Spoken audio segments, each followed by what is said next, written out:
Hi, I have a fun tutorial today. This was something that has been missing in my own life for quite some time. And so I finally made myself a new one and I got to use an orphan quilt block. See? I made this quilt block a long time ago and I like it, but I didn't have anything to do with it. And so I found something. I'm Nikki, this is Pin Cut, so we're just gonna hop right in. I'm going to teach you how to make a laptop sleeve today. And I kind of agonized over this a little bit because the laptop sleeves that you can find around the internet and patterns are for like the horizontal kind with the zipper on the longer side and you're supposed to slide it in and put it in your bag. That is not what I wanted. A long time ago, I had this laptop sleeve that I made and I gave it away because a friend really loved it, and then I never made a new one. And what it was just this style of sleeve with handles and an opening on the short side. I put a pocket on this one, my old one didn't have one, and it's big enough for me to put my Moleskine journal into, or pens or whatever. So the reason I like this kind is because when I take my laptop places, I'm a tote bag person, so I'm already bringing like a tote bag. And especially when I travel, like on a plane, I have a tote bag from Bagoo. It's a sturdy one. And I can put my laptop sleeve right in there, and then when I get to security, I don't have to take out my whole thing, unzip it, take the laptop out. I just slide it in and out of this bag that's inside of my bag. Does that make sense?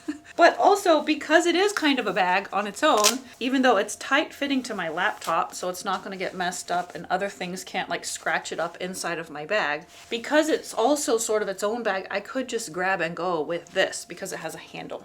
So this is my version of the perfect laptop sleeve, and I'm going to teach you how to make it. You can also hop over to my shop and get the printable version of this project, and it will have all the measurements that you need on there for this size, and it will also tell you how to make it in any size. So if you have a non-Mac laptop that's kind of a weird size or a different size, or if you have the smaller Mac, it's super easy. It's just this simple width plus 2 inches type of instructions. And then I'm gonna make Layla one today in this tutorial. She wants shorter handles and no closures. So we have options and the pattern will include those options for you. So let's get started. I'll show you what Layla picked for hers. Okay, here's a better view of what we're making. This is for the standard size MacBook Pro.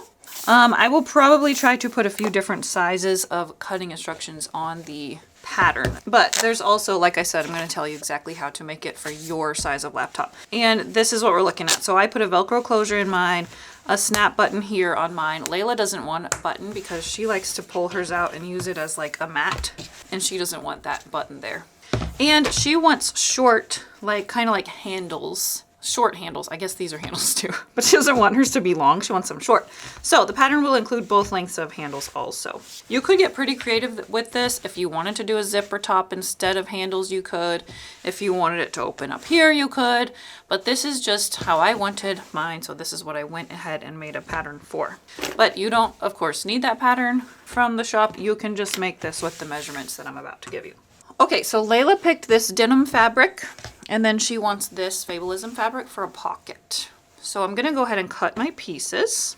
Oh, also you need something, of course, to make it padded. You can use regular batting if you want, but I really like this fleece interfacing. I get this at Hobby Lobby, and the reason I like it better is because batting is made to be quilted, so the quilting lines are what keep the batting from pulling apart inside over time when you wash it and use it. But this fleece does not have that problem. It's just like almost like a really thick felt kind of. It's not just like polar fleece from the bolt, it's in the interfacing section. I also have some fusible kind, but the non-fusible seems to be a little bit thicker, so that's what I bought for this. But you can use what you have, and if you want to make a quilted piece and use batting, that's totally fine too. And I had this orphan quilt block, like I said. My block is like 7 by 7, I think. And that's the size that we're gonna make this pocket. I like that size because it can fit a journal in there. But if you have any other orphan quilt block, like I had this one that would be cute. I had a bird. I have this book. So if you are looking for a use for some of your solo lonely quilt blocks, this is the perfect kind of thing to use them with. Layla didn't want any of those because that's lame, so I'm going to use the fabric that she likes for the pocket, but it'll be the same kind of method anyway. Okay, so if you're making the same size as me, you need to cut your outside piece and your lining pieces to be 15.25 by 11.25. If you are using a non-Mac, like my husband's work laptop is super chunky, it's thick. So you might want to add an extra 1/2 inch to each of those if you have a thicker, chunkier laptop. Okay, so I cut my outside pieces 11 1/4 by 15 1/4, and I'm going to do the same for my lining pieces. So I need 2 outsides and 2 linings and 2 pieces of fleece, all the same size. Get my stripes matched up. Once I cut one piece accurately, I find it easiest to just use that as a pattern piece for the rest. I have cut my pieces. Now I need to cut my pocket.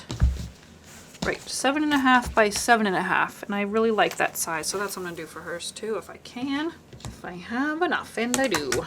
So I'm gonna cut 2 of this. And since this fabric is not a super substantial one, I'm going to cut 1 piece of interfacing as well. I just have this fusible woven interfacing. This will make it just not flimsy. Alrighty, now we can start. First thing we're gonna do is our pocket. So I'm gonna go ahead and iron this interfacing onto the back of one of my pocket pieces. Okay, I need to decide if I like the stripes vertical or horizontal. I think horizontal. Okay, so to make your pocket, you're just gonna put your 2 pieces right sides together.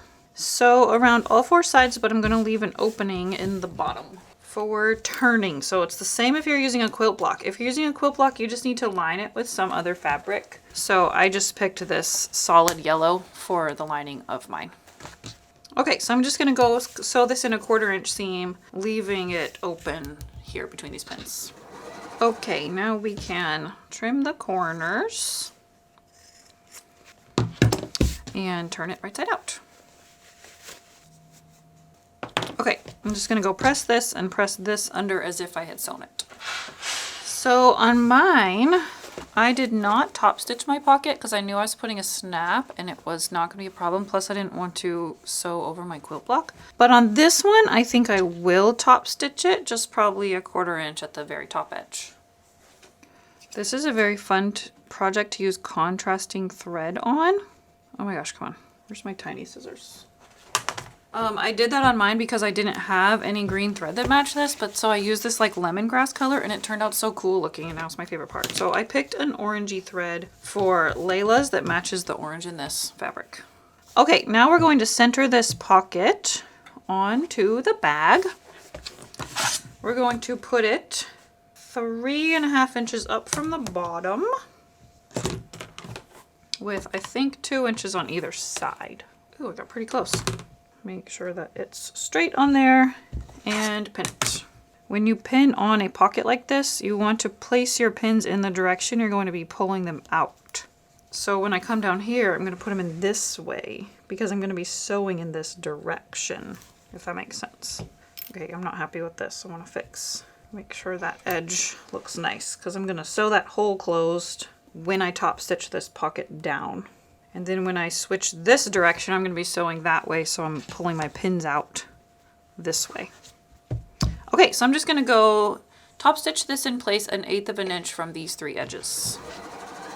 Okay, my pocket is attached. I have a thread right here, and then I sewed off the pocket right here. I'm going to remove this. Okay, beautiful. So the next thing we're going to do is attach the fleece interfacing or your batting, whatever you're using. And I'm just, oh, why is this bigger? Was my cutting not very careful or what? This is the wrong piece. I sewed it onto my scrap piece instead of my actual piece. Guys. Okay, time to seam ripper. Okay, take 2. This time I sewed my pocket onto the correct piece. So now I can take a piece of my fleece interfacing and baste it around each of my front and back pieces. And I'm just going to use a basting stitch at a 1/4 inch seam.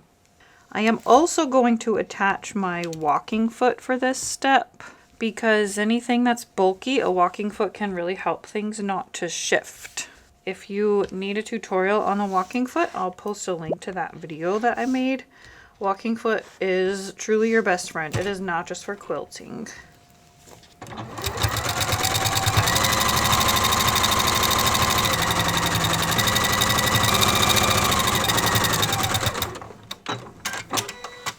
Okay, I have basted my my fleece onto the front and back. And now I get to make it look like an actual bag. No, wait, first I have to make handles. Forgot about the handles. Okay. Okay, so for this length of strap, you're gonna cut them 3 inches by 15.5 inches. But Layla wants hers a little bit shorter. So let me see what I want to do. I'll go ahead and cut 3-inch pieces. And then if I have enough fabric, she wants the inside of the strap to be the striped fabric so that there's just more of that fabric that she loves. Let's see. She wants them more like short handles, kind of like this, I think. That's gonna be so cute. So how big is that? That is 11. Okay, so if you want shorter handles like Layla wants, cut your pieces 3 by 11, and that should be perfect. So I'm going to cut 2 of my denim, 2 of my lining, and 2 of my interfacing. If you've ever made straps or handles and they end up being really flimsy, that's because you did not interface them. Okay, so I'm going to go press my interfacing onto the wrong side of my outside strap pieces. Okay, I just realized I did this totally wrong because this, okay, this was just one fabric, so I cut a 3-inch piece and I folded it. I folded the long ends in 1/4 inch, and then I folded it in half and sewed the whole thing together. But she wants a different fabric on the inside of her straps, so I actually just need to cut each strip 1.5 inches, I think. Let me do 2 inches. Because the straps are thick, it can be really difficult to turn them right side out if you sew them into a tube. So this is what we're going to do instead. I'm going to go press under 1/2 inch or 3/8 of an inch, probably is good, on each side of these pieces and these pieces. Okay, so I've pressed those all, and I know that this can seem finicky, but this was just a lot easier because I did try to turn right side out this strap. So if you're using thinner fabrics, then you probably can just sew them into tubes and turn them right side out, but it did not work for me. My fabric was too thick and I couldn't do it with my tube turner, and I also couldn't do it with the safety pin method. So this just takes an extra minute, but will save you some heartache. If you are just using one fabric like this, then do that original method, and then you only have to turn under the long sides and fold it in half. So, but I am just taking my pressed edges, turning them in, and pinning them together. And then I'm simply going to top stitch down each side, and that's what you will do with this method also. I think this is worth it because of the cute fabric that's going to peek out from her little handle. I think that was a clever request on her part. Okay, I have my beautiful straps. Okay, next step is to sew them to the top of the bag. We want each end, we want them face down. So right side to right side. And we want them 2 inches from either end. About how she wants it. I think I might cut another inch off. Cute. Okay, so I'm gonna go baste these in place on the front and the back. Alrighty. Oh, that's gonna be so cute. Now it's time to sew my front and back together. So right sides together. I'm still using my walking foot. In fact, I will until the end of the project. This time, of course, we're gonna leave the top open, and we're going to go sew this in a 3/8 of an inch seam so that all of our basting stitches will not show. And now I'm going to trim slightly to reduce bulk. Clip across my corners. And before I turn this right side out, I need to sew my lining together. And I think I just realized I cut my lining apart to make my straps. Oh my gosh, Nikki. Shoot. Okay, so I need to problem solve. I think what I can do is piece a lining together. So this can be the top of the lining, and then I'll make denim out for the bottom of the lining. Okay, I took a break and I came back down and I pieced together my lining. This denim is not very heavyweight, so it's okay for this to be in the lining also. And I'm glad I could make this work because I didn't have enough of this fabric otherwise to cut the entire lining. So now I'm just going to sew my lining pieces together, leaving the top open and leaving a few inches open in the bottom of the bag too, so that we can turn it right side out. Again, in a 3/8 of an inch seam. So I'm going to leave this space right here open. Whenever I need to remember to stop, I try to put 2 pins so I don't just zip on past it and have to seam rip later. Okay, we can trim this a little bit as well. We only have 2 sewing steps left. Do not want to trim my opening section. Okay, so one of these needs to be turned right side out. I'm going to do this one. And then I'm going to slide it inside of this one. So they're right sides together in there. And I'm simply going to pin it together all the way around, matching the side seams up. Attempting to open the side seams if I can. It should have a nice fit. Unless I messed up again. Sometimes projects, a lot of things goes wrong. I think the best thing to do in that scenario is to take a break. Just give yourself a minute so you're not annoyed with it anymore. Come back and it's really not that big of a deal. Oh my gosh, I can hear somebody doing the dishes upstairs. It makes me so happy. Okay, so now I can just go sew this on all the way around using, again, a 3/8 of an inch seam. Still with my walking foot because now it's even more layers to shift. So I'm still going to keep my walking foot on there. Okay, I did it. So now I can pull this out.